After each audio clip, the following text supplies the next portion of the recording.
Visakha వాజీ news కు స్వాగతం. నేను జ్యోతి. ముందుగా హెడ్లైన్స్ చూద్దాం.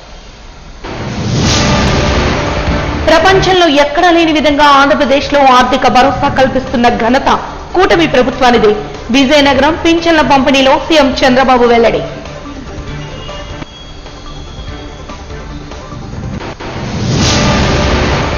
అదాని వారి అంబుజా సిమెంట్ కు అనుమతులు రద్దు చేయాలి. ఏపీ ప్రజా సంఘాల జేఏసీ డిమాండ్.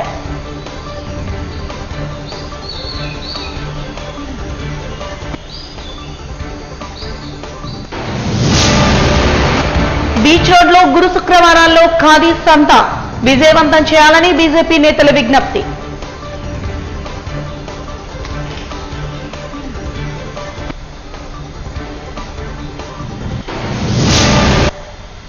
ఇక వివరాల్లోకి వెళ్తే ప్రపంచంలోని ఎక్కడా లేని విధంగా ఆంధ్రప్రదేశ్లో ఆర్థిక భరోసా కల్పిస్తున్న ఘనత కూటమి ప్రభుత్వానికే దక్కుతుందని సీఎం చంద్రబాబు అన్నారు. విజయనగరం జిల్లా దత్తి గ్రామంలో ఎన్టీఆర్ భరోసా పింఛన్ల పంపిణీ కార్యక్రమంలో ఆయన పాల్గొన్నారు. లబ్ధిదారులకు పింఛన్ల పంపిణీ చేసిన అనంతరం ప్రజావేదికలో గ్రామస్తులను ఉద్దేశించి మాట్లాడారు. మానవత్వంతో ఆలోచించి పింఛన్ అందిస్తున్నామని తెలిపారు. ప్రతి నెల ఒక గ్రామానికి వచ్చి నేరుగా పర్యవేక్షిస్తున్నారని, అందులో భాగంగానే ఈ గ్రామానికి వచ్చానని సీఎం అన్నారు. ఎన్టీఆర్ ప్రారంభించిన పింఛను అంచెలంచెలుగా పెంచి ప్రస్తుతం లబ్ధిదారుల స్థితిగతులను బట్టి 4,000 నుంచి 15,000 రూపాయల వరకు అందజేస్తున్నట్లు తెలిపారు. ఒక్క పింఛన్తో మాత్రమే సరిపెట్టకుండా సూపర్ 6, సూపర్ హిట్ చేశామని చెప్పారు. డ్వాక్రా సంఘాలను తీసుకొచ్చింది టీడీపీ ప్రభుత్వమేనని గుర్తు చేశారు.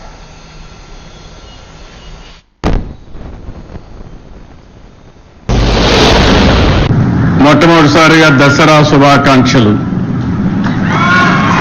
రేపు రాబోయేది మళ్ళీ దీపావళి వస్తుంది. దీపావళికి కూడా అడ్వాన్స్ కంగ్రాచులేషన్, శుభాకాంక్షలు. ఇప్పుడు పండగలే పండగలు. ఒకప్పుడు పండగ చేసుకోవాలంటే చాలా ఇబ్బందులు. ఈరోజు ఎవ్వరికీ ఇబ్బంది లేదు. ప్రతి నెల మొదటి తారీఖు వస్తుందంటే అది ఒక పింఛన్ల పండగ అని చెప్పి నేను మీకు తెలియజేస్తున్నా. దేశంలోనే కాదు ప్రపంచంలోనే ఎక్కడా ఇవ్వని విధంగా ఆర్థిక భరోసా కల్పించే ఏకైక ప్రభుత్వం ఎన్డీఏ ప్రభుత్వం. అది ప్రభుత్వానికి పేదల పట్లుండే అభిమానం. 63,50,765 మందికి పింఛన్లు ఇస్తున్నాం. నెలలో ఈ ఒక్క కార్యక్రమంలో 2,745 కోట్ల పింఛను కింద ఇస్తున్నాం నెలవారీగా. 16 నెలలు అయింది నేను వచ్చి ముఖ్యమంత్రిగా. 48,019 కోట్ల రూపాయలు ఈ పేదవాళ్ళకి ఇచ్చిన ఏకైక ప్రభుత్వం ఈ ప్రభుత్వం అని చెప్పి నేను మీకు తెలియజేస్తున్నా. ఇంకొక పక్కన ఎవరైనా చనిపోతే చనిపోయిన నెల నుంచే వితంతో పింఛన్ ఇస్తున్నాం. ఇంకొక పక్క మీరు చూస్తే ఒక నెలలో తీసుకోకపోతే 2వ నెలలో ఇస్తున్నాం. ఆ విధంగా ఈ నెలలో 10,579 మందికి 4,23,00,000 వితంతో పింఛన్లు ఇచ్చాం. 2వ నెల కూడా పింఛను 2 కలిపితే 1,34,023 మందికి 108 కోట్లు ఇచ్చాం. 2 నెలలు తీసుకోకపోతే 3వ నెలలో 11,545 మందికి 14 కోట్లు ఇచ్చాం. ఇంత మునుపంతా కూడా మీరు చూస్తే ఒక నెల తీసుకోకపోతే కట్ చేసేవాళ్ళు, 2వ నెల తీసుకోకపోతే 2 నెలలు కట్ చేసేవాళ్ళు. నేను అది ఆలోచించలేదు. ప్రభుత్వానికి లాభం కాదు, ఈ పేదవాళ్లకు న్యాయం చేయాలనే ఏకైక ధ్యేయంతో 2 నెలలు తీసుకోకపోతే 3వ నెల కూడా ఇస్తున్నా. మీరు ఇంటి దగ్గరే ఉంటే కాదు, మీరెక్కడుంటే అక్కడికి ఎత్తుక్కుంటా మా వాళ్ళు వస్తున్నారు. నరేగా పనులు చేస్తే పని దగ్గరికి వస్తున్నారు. హాస్పిటల్లో ఉంటే హాస్పిటల్కి వచ్చి ఇస్తున్నారు. బంధువుల ఇంట్లో ఉంటే బంధువుల ఇంట్లో ఇస్తున్నారు. ఇంతవరకు ఎప్పుడూ జరగలేదు. ఎవరైనా సరే వృద్ధాప్య హాస్టల్లో ఉంటే అక్కడ కూడా ఈ పింఛన్లు ఇస్తున్నామని చెప్పి నేను మీకు తెలియజేస్తున్నా. ఒక్క విజయనగరం ప్రతి నెల 2,75,682 మందికి పింఛన్లు ఇస్తున్నాం. దగ్గర 117 కోట్లు ఇస్తున్నాం. గజపతి నగరం నియోజకవర్గంలో 39,641 మందికి ఇస్తున్నాం. 17 కోట్లు ఇస్తున్నాం. మీ దత్తి గ్రామంలో 706 మందికి నెలవారీగా 29 లక్షల రూపాయలు మీకు ఇస్తున్నాం. మీ ఆదాయం వ్యవసాయం కంటే పింఛన్లోనే ఎక్కువ ఆదాయం వస్తూ ఉంది. ప్రతి ఒక్క ఇల్లు కూడా కవర్ చేసే పరిస్థితికి వచ్చాం. ఇక్కడ మీరు చూస్తే నేను ఆ రోజు పింఛన్లు పెంచాను. పింఛన్లు ప్రారంభించిందే తెలుగుదేశం. మీరు ఒక్కసారి చరిత్ర గుర్తుపెట్టుకోవాలి. నందమూరి తారక రామారావు గారు 85లో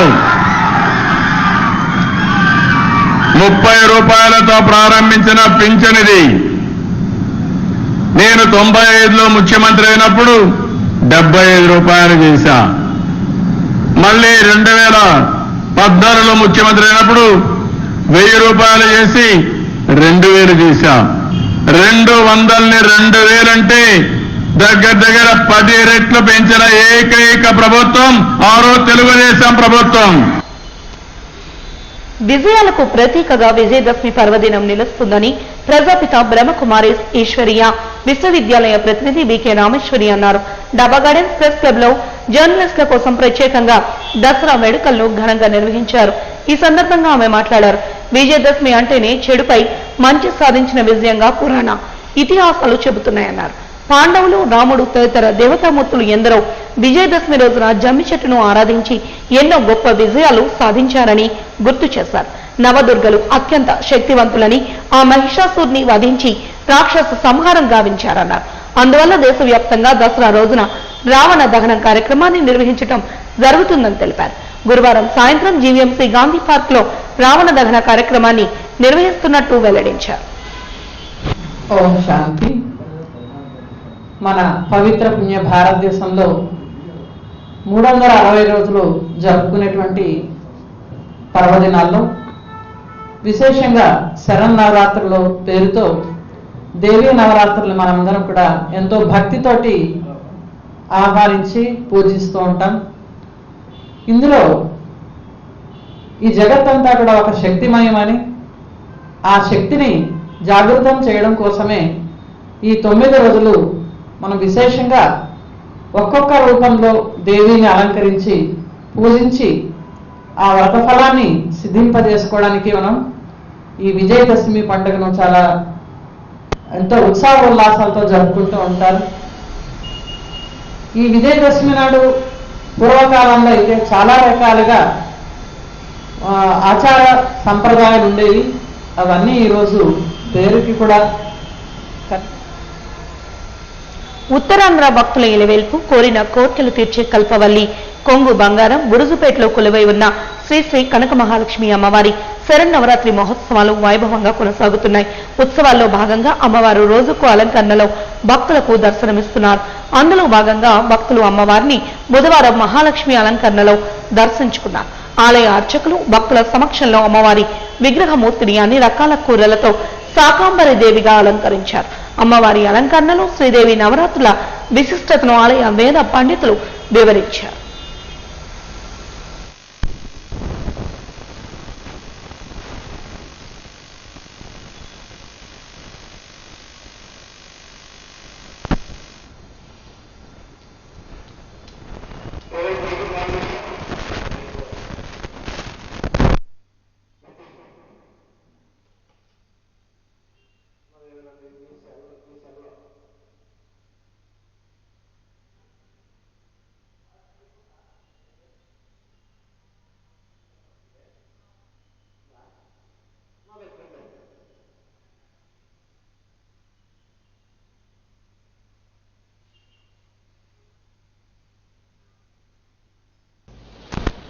శ్రీమాత్రే నమః.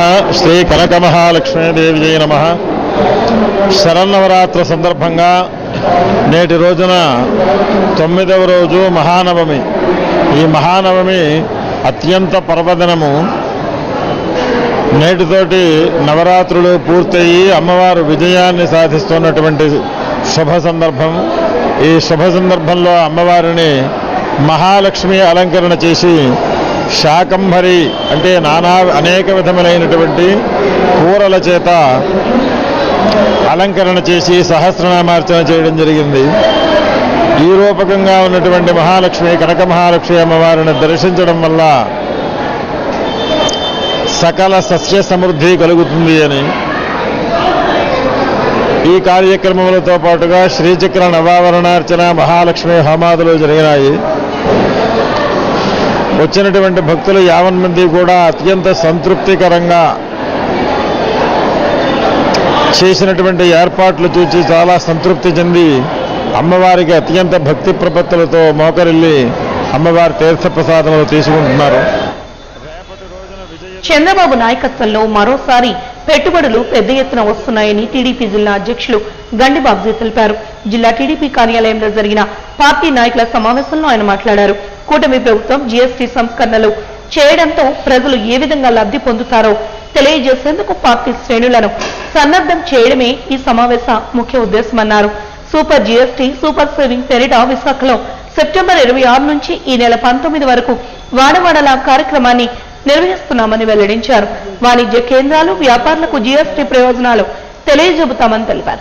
నవంబర్లో సిఐఐ సదస్సుకు విశాఖ వేదిక అవుతోందని తెలిపారు. అంతర్జాతీయ వ్యాపార దిగ్గజాలు ఈ సదస్సుకి హాజరవుతున్నట్టు పేర్కొన్నారు. సమావేశంలో మాజీ ఎమ్మెల్సీ దువ్వారపు రామారావు, ఎన్టీఆర్ వైద్య సేవా చైర్మన్ సీతంరాజు సుధాకర్ తదితరులు పాల్గొన్నారు. ఎలక్షన్స్ ని ఆషామాషిగా తీసుకోవద్దు. ఏదో మన ప్రభుత్వం ఉంది, కూటమి ప్రభుత్వం ఉంది, మనకేదో టికెట్లు ఇచ్చేస్తారు, టికెట్లు ఇచ్చేస్తే మనం ఏదో వన్ సైడ్గా గెలిచేస్తాం అనే భావన తీసేయండి. ఎందుకంటే స్థానిక ఎలక్షన్ స్థానిక క్యాండిడేట్ మీద కూడా 50% ఆధారపడి ఉంటుంది. ఏదైనా సరే పార్టీ తీసుకునే నిర్ణయం బాగుండాలి, మీరందరూ బాగుండాలి.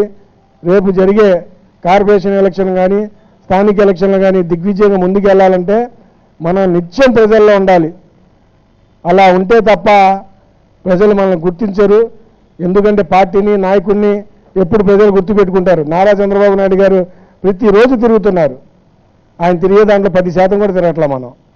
అందుకే ఈ జీఎస్టీ ప్రోగ్రాము పార్లమెంట్లో ఉన్న అన్ని నియోజకవర్గాలు దిగ్విజయంగా పార్టీ ఇచ్చిన షెడ్యూల్ ప్రకారం ఈ కార్యక్రమం చేయాలని మీ అందరినీ కోరుకుంటూ, కానీ మనం ప్రతి ఇంటికి కానీ వివరించి కానీ వారికి కానీ వివరించగలిగితే వారందరికీ కూడా ఒకసారి బేరీజు వేసుకొని ముందున్న ప్రభుత్వంలో ఏ విధంగా ఉంది, ఇప్పుడు ప్రభుత్వంలో ఏ విధంగా అనేది వారందరికీ కూడా అర్థమయ్యేలాగా తెలియజేస్తే వారికి ఎంత ఆదా అవుతుందో అనేది కూడా మనం ఒక్కసారి తెలియజేయాలి.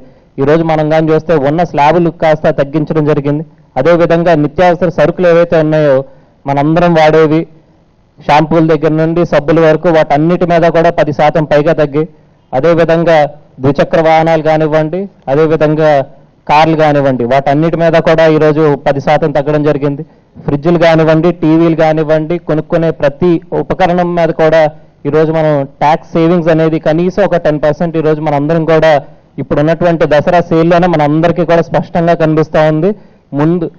ముందున్నటువంటి 2-3 సంవత్సరాల కంటే కూడా ఎక్కువ అమ్మకాలు ఈ సంవత్సరం దసరాకి ఈరోజు అన్ని పరిశ్రమలు అన్ని మార్కెట్లు కూడా నమోదు చేస్తున్నాయంటే ఈరోజు వినియోగదారులందరికీ కూడా ఒక అవగాహన అయితే వచ్చింది. కానీ దీన్ని మరింతగా వారికి నిత్యావసర సరుకులకు కానివ్వండి, వారి దైనిక జీవనంలో కానివ్వండి ఏ విధంగా వారికి ఉపయోగపడుతుందో మనం కానీ తెలియజేస్తే అది వారందరికీ కూడా హర్షిస్తారని చెప్పేసి నేను మనస్ఫూర్తిగా కోరుతా ఉన్నాను. చాలా మందికి ఒక అపోహ ఉంది ఏంటంటే జీఎస్టీ తగ్గించారు, షాపుల్లో ఏటీ మన పాత కొత్త రేట్లు ఏం రాలేదంటని అనుకుంటారు.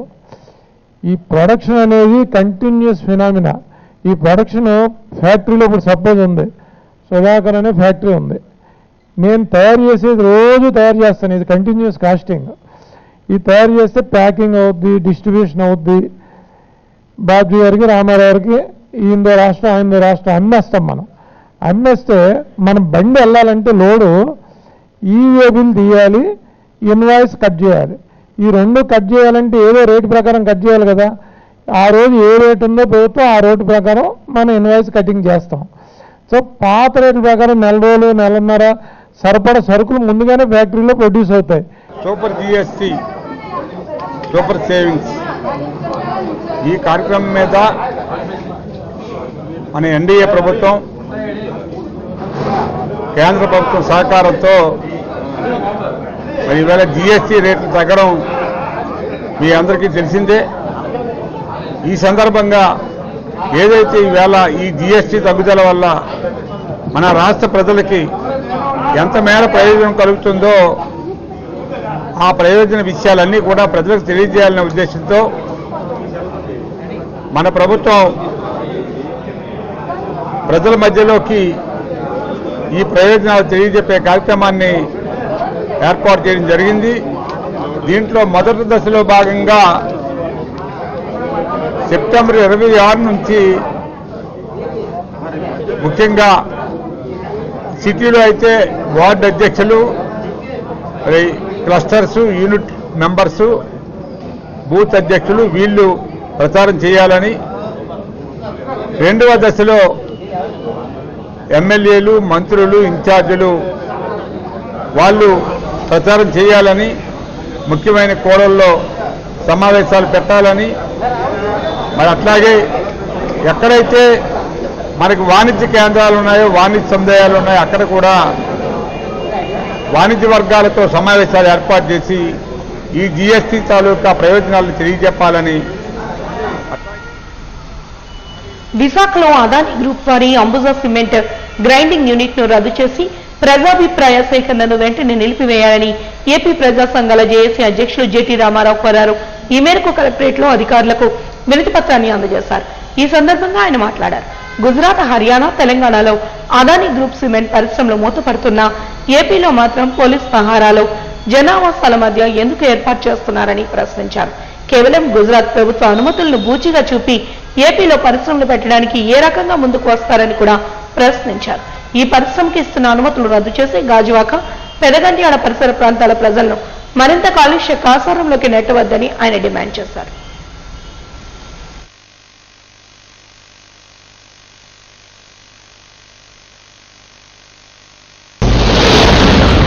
ఆంధ్రప్రదేశ్లో కూటమి ప్రభుత్వం సహాయ సహకారాల వల్ల Adani group Ambuja cement grinder unit అన్నమాట. ఇది హర్యానాలో కానీ తెలంగాణలో కానీ వాటిని ప్రజలు వ్యతిరేకించారు, దాన్ని అక్కడ తిరస్కరించారు. అటువంటిది గాజువాక, గంగవరం జనాలున్న ప్లేస్లో, పెదగంటేడు లాంటి ప్రాంతాల్లో జనావాసాల మధ్య ఈ యూనిట్ని తీసుకురావడానికి అదానీ గ్రూప్ వారు ప్రయత్నిస్తూ ఉన్నారు. విచిత్రమైన అంశం ఏంటంటే గుజరాత్ ప్రభుత్వం ఇచ్చిన అనుమతులతోటి నా ఏపీలో నేను ప్లాంట్ పెడతానని చెప్తున్నాడు ఒకటి. రెండేంటంటే గంగవరం పోర్టుకి ఆనాడు మత్స్యకారులు కానీ, స్థానికులు కానీ, రైతులు కానీ, గ్రామస్తులు కానీ పోర్టు నిమిత్తం భూములు ఇచ్చారు. ఇవాళ సిమెంట్ పరిశ్రమ పెడతాను, క్లింకరు, తర్వాత అన్ఓటు, ఎస్ఓటు, రసాయన పరిశ్రమలు వచ్చే విధంగా చేస్తూ ఉన్నాడు ఆయన. మరీ ముఖ్యంగా అది అభయారణ్యం. సాధారణ నక్క, అడవి పిల్లి, ముళ్ళపంది ఇట్లా అరుదైన జంతు జాతులు ఉండే సందర్భంలో వీళ్ళు ఏ రకంగా ఫారెస్ట్ క్లియరెన్స్ కానీ, వాటర్ ఏ రకంగా 4000 లీటర్లు తీసుకొస్తారు. అలాగే 1000 కోట్ల రూపాయల ఇన్వెస్ట్మెంట్ అయితే జనరల్గా ఏంటంటే 1 కోటి రూపాయలకు ఒక ఉద్యోగం చొప్పున 1000 ఉద్యోగాలు రావాలి. ఇందులో వీళ్ళు చెప్పేది 250 ఉద్యోగాలు. 250 ఉద్యోగాల కోసం గాజువాకని, పెదగంటాడిని ఎందుకు మీరు కాలుష్య కాసారంలో నుంచి మెప్పబోతున్నారు? ఇవాళ పోలీస్ పహారాలో కలెక్టరేట్లో అధికారులు కానీ, అక్కడున్న పోలీసు అధికారులు కానీ ప్రజాభిప్రాయ సేకరణ చేయాలని చెప్పి వాళ్ళు నిర్ణయించారు. ఇందులో ఇంకొక అన్యాయం, ద్రోహం ఏంటంటే కొంతమంది పవన్ కళ్యాణ్ గారి పేరు చెప్పి తెలంగాణ, మహారాష్ట్ర, కర్ణాటక నుంచి ఎన్జిఓలు వచ్చి వాళ్ళు లెటర్లు ఇస్తా ఉన్నారు, ఈ పరిశ్రమ మేము స్వాగతిస్తామని. అంటే అక్కడి నుంచి వచ్చిన వాళ్ళ లెటర్ల ఆధారంగా కంపెనీకి అనుమతులు ఇస్తే స్థానికులు విశాఖపట్నం ఇప్పటికే కూడా pH లెవెల్ తగ్గిపోతుంది, మసకబారిపోతుంది. మరి ఇక్కడ పొల్యూషన్ అద్భుతంగా ఎంత గట్టిగా ఉందో మనం చెప్పాల్సిన అవసరం లేదు. పవన్ కళ్యాణ్ గారికి తెలుసో తెలియదో నాకు అర్థం కాలేదు, కానీ వారి శాఖలోనే మాకు తలనొప్పులన్నీ వస్తూ ఉన్నాయి. వాళ్ళ ఉపకార మత్స్యకారులు కానీ, ఇక్కడ గంగవరం పోర్టు కానీ, బల్క్ డ్రగ్ పరిశ్రమలు కానీ, విజయవాడలో NTPC కానీ అనేక పొల్యూషన్ సమస్యలు, పర్యావరణ సమస్యలు కూడా వస్తూ ఉన్నాయి. కాబట్టి ఇవాళ విశాఖ కలెక్టరేట్కి నేను, నాతో పాటు ప్రజా సంఘాల నాయకులు అందరం కలిసి ఒక వినతిపత్రం ఇవ్వడానికి రెడీ చేసుకున్నాము. 1, 2, 3, 4, 5 ప్రతి పాయింట్లో కూడా మేము చెప్పడానికి సిద్ధంగా ఉన్నాం. వాళ్ళు తయారు చేసిన డాక్యుమెంట్ తప్పు, నిబంధనలు తప్పు, కన్సల్టెంట్ నిబంధనలు తప్పు.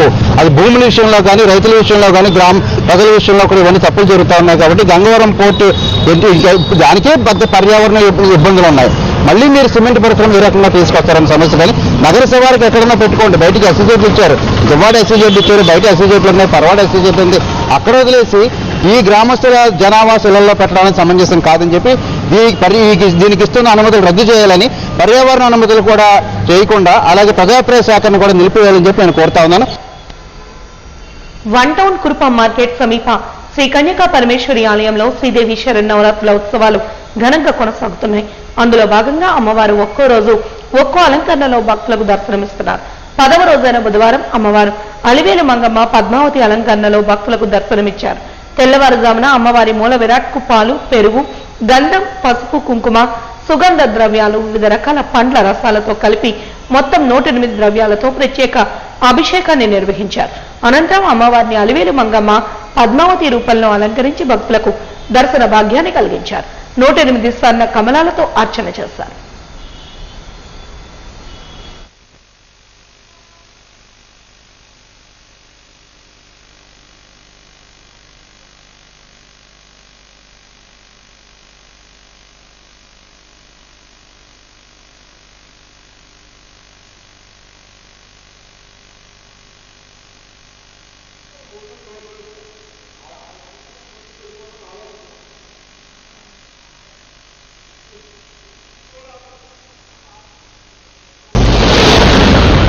ఓం శ్రీ వాసవీదేవి నమః.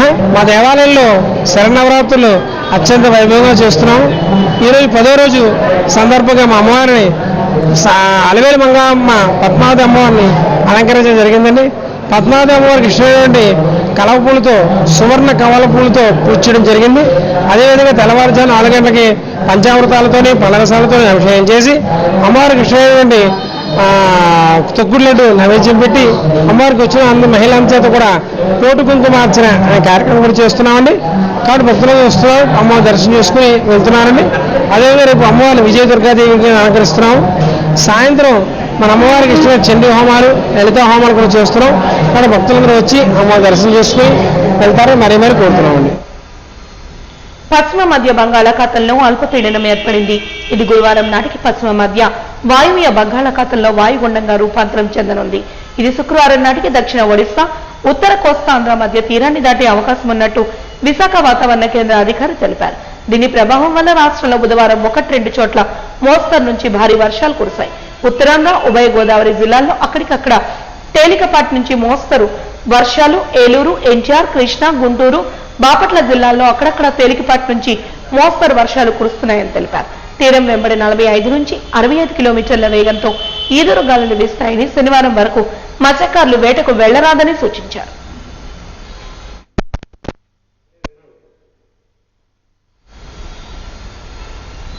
విశాఖ నగర పరిధి పలు మద్యం షాపుల్లో ఎక్సైజ్ శాఖ అధికారులు ఆకస్మిక తనిఖీలు జరిపారు.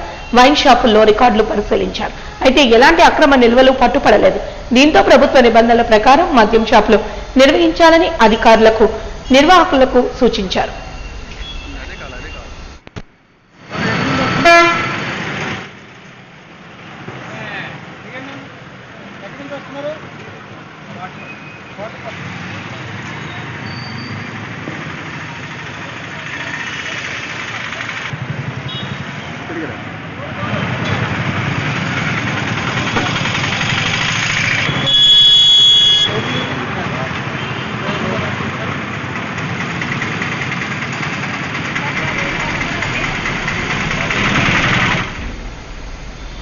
ప్రధాని మోడీ జన్మదినోత్సవాన్ని పురస్కరించుకుని గత నెల 17 నుండి బీజేపీ శ్రేణులు దేశవ్యాప్తంగా సేవా పక్షోత్సవాలు నిర్వహిస్తున్న సంగతి తెలిసిందే. ఈ ఉత్సవాలు గురువారంతో ముగుస్తాయి.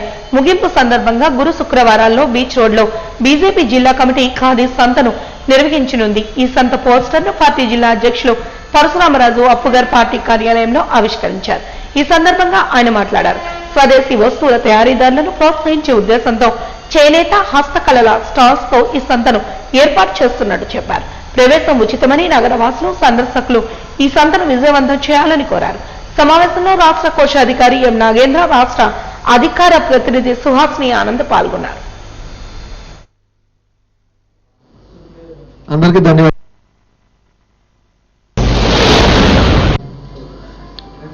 ఏదైతే మన ప్రీతం నేత మన ప్రధానమంత్రి నరేంద్ర మోడీ గారి పుట్టినరోజు సందర్భంగా సేవా పక్షోత్సవ కార్యక్రమం పెడుతున్నాం. ఈ రకంగా మన సెప్టెంబర్ 17వ తారీఖు నుంచి అక్టోబర్ 2వ తారీఖు వరకు ఈ సేవా కార్యక్రమాలు చేయడం జరుగుతుంది. ఇది దేశవ్యాప్తంగా అన్ని చోట్ల జరుగుతున్నాయి. అదేవిధంగా మన విశాఖపట్నంలో బ్లడ్ డొనేషన్ క్యాంపు అలాగే స్వచ్ఛ భారత్, మెడికల్ క్యాంపులు, అలాగే కంటి పరీక్ష చేయటం, అలాగే మన పారిశుద్ధ్య కార్మికుల్ని వాళ్ళకి సన్మానం చేయటం, ఇటువంటి కార్యక్రమాలన్నీ చేస్తున్నాం. అదేవిధంగా రేపు ఎల్లుండ 2వ తారీఖు 3వ తారీఖు ఈ 2 రోజులు కూడా మన బీచ్ రోడ్లో ఏదైతే విశ్వవిద్యాలయ ఫంక్షన్ హాల్ ఉందో దాని ఆపోజిట్లో ఖాదీ సంత కార్యక్రమం ఏర్పాటు జరుగుతుంది. ఖాదీ సంత అనేది ప్రతి సంవత్సరం కూడా మన విశాఖపట్నం బీజేపీ జిల్లా ఆఫీసులో పెట్టేవాళ్ళం. ఇప్పుడు కూటమి ఆధ్వర్యంలో 3 పార్టీలు కలిసి అక్కడ కార్యక్రమం చేస్తున్నాం. దాన్ని భారతీయ జనతా పార్టీ ఆధ్వర్యంలో ఇది నిర్వహించడం జరుగుతుంది. దీంట్లో చేనేత వస్త్రాలు, ఖాదీ, అలాగే స్వదేశీ తయారు చేసిన వస్తువులు, చేతి వృత్తులతో చేసిన వస్తువులు ఇవన్నీ కూడా సుమారు 70 స్టాల్స్ వరకు పెట్టడం జరుగుతుంది. ఇవన్నీ కూడా సంస్కృతి, సాంప్రదాయాలు, నీతి కథలు, ఇతిహాసాలు నేటి తరానికి అర్థమయ్యే రీతిలో బొమ్మల కొలువు ఏర్పాటు చేయడం అభినందనీయమని ఉత్తర నియోజకవర్గ బీజేపీ నాయకురాలు శ్యామల దీపిక అన్నారు. శంకరమఠంలో తల్లాప్రగడ మాణిక్యలక్ష్మి మనోరమ ఏర్పాటు చేసిన బొమ్మల కొలువును ఆమె సందర్శించి నిర్వాహకులను అభినందించారు.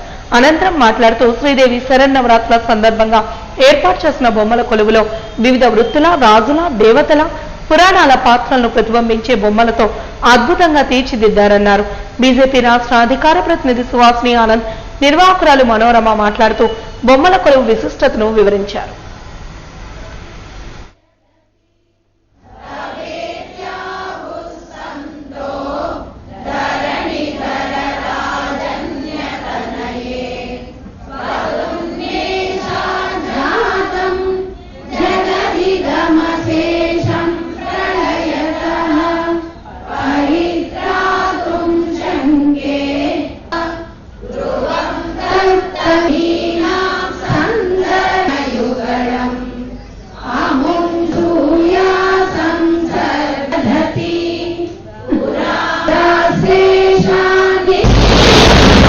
ఈ రోజుని శంకరమఠంలోని దేవీ నవరాత్రుల సందర్భంగా కంచికామకోటి పీఠాధిపతులు నిర్వహించిన బొమ్మల కొలువు చాలా కనువిందు అందరూ చూడాలని చెప్పి మనస్ఫూర్తిగా కోరుకుంటున్నాను.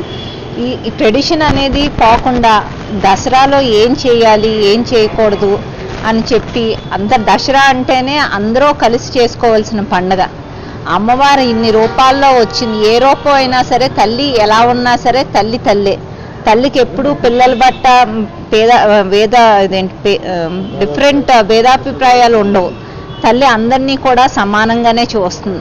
అలాంటి తల్లి దగ్గరకు మనం రావాలన్నా సరే మనకి ఏదో ఒకటి రాసి పెట్టి ఉండాలి అని అన్నట్టుగా ఈ రోజుని ఆ తల్లి నాకు ఈ అవకాశం కల్పించి ఇక్కడ బొమ్మల కొలువుని కళ్ళారా చూడడానికి అవకాశం ఇచ్చింది ఆ తల్లి. సో ఆ తల్లికి ఇక్కడ ఉన్న నిర్వాహకులందరికీ కూడా నేను హృదయపూర్వకంగా ధన్యవాదాలు తెలుపుకుంటున్నాను. సో మీరందరూ కూడా వచ్చి ఇవన్నీ చూసి తరించి ఉండాలని చెప్పి ట్రెడిషన్ ఫార్వర్డ్ చేయాలని చెప్పి మనస్ఫూర్తిగా కోరుకుంటున్నాను. శంకర జయ జయ శంకర. ఇక్కడ మన విశాఖపట్నం శంకరమఠంలో మహాస్వామి వారు ప్రతిష్ఠించిన, ఇక్కడ వారి పాదుకలు ప్రతిష్ఠించిన శంకరమఠం ఇది. ఇక్కడ శంకర విజయేంద్ర సరస్వతి స్వామివారు మన సనాతన ధర్మాన్ని ముందుకు తీసుకెళ్ళడానికి చాలా కార్యక్రమాలు చేపట్టారు. ఇక్కడ మన శంకరమఠంలో అన్ని కార్యక్రమాలు చేస్తున్నాం. పారాయణలు, సంగీత కచేరీలు, సౌందర్యలహరి పారాయణ, శివానందలహరి పారాయణ, మూక పంచసతి పారాయణ, సంగీత కచేరీలు, ఇంకా కొత్తగా సంగీతం నేర్చుకుంటున్న అమ్మాయిలకి కూడా, అమ్మాయిలు అబ్బాయిలు అందరికీ కూడా వాళ్ళకి అభివృద్ధి చెందడానికి దానికి కూడా అవకాశం శంకరమఠంలో కల్పిస్తున్నాం. ఇక్కడ విద్యార్థులు కూడా ఉన్నారు. విద్యార్థులు ఇక్కడ వేద విద్య నేర్చుకుంటారు. ఈ సెంటర్ వేద విద్యకి చాలా చాలా ప్రమాణం. సాంప్రదాయ ప్రాముఖ్యత, సాంస్కృతిక ప్రాముఖ్యతని చాటేవే బొమ్మల కొలువులు. ఈ రోజు ఇక్కడ శంకరమఠం అనగానే మనందరికీ కూడా ఒక ఆధ్యాత్మిక కేంద్రంగా మనందరం భావిస్తూ ఉంటాము.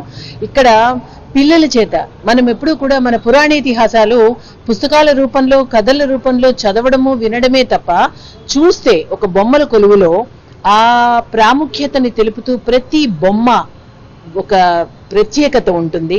ఆ బొమ్మని చూస్తే ఇదేమిటి అని అడగంగానే పిల్లలకి ఆ బొమ్మ ప్రాముఖ్యత, అది ఏ పురాణంలోది, ఏ ఇతిహాసంలోది, ఏ ఒక దానిలో ఉన్న విషయము, ఆ కథ తెలుసుకునే ఒక అవకాశం. కాబట్టి తప్పకుండా ఈ బొమ్మల కొలువు కొందరు సంక్రాంతికి పెడతారు, కొందరు దసరా ఉత్సవాలకి పెడతారు, వారి వారి ఆనవాయితీకి సంబంధించి.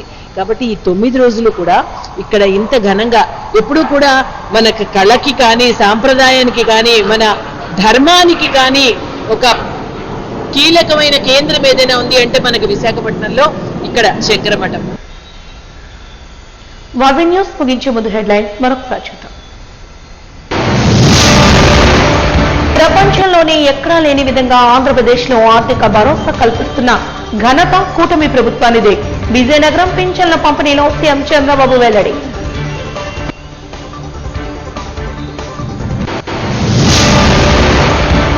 అదాని వారి అంబుజా సిమెంట్ కు అనుమతులు రద్దు చేయాలి. ఏపీ ప్రజా సంఘాల జేఏసీ డిమాండ్.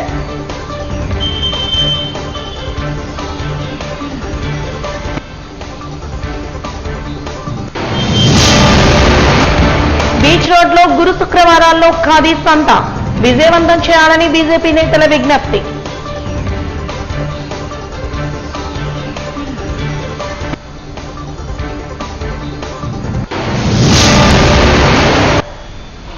వాజీ న్యూస్ ఇంతటితో సమాప్తం. నమస్కారం.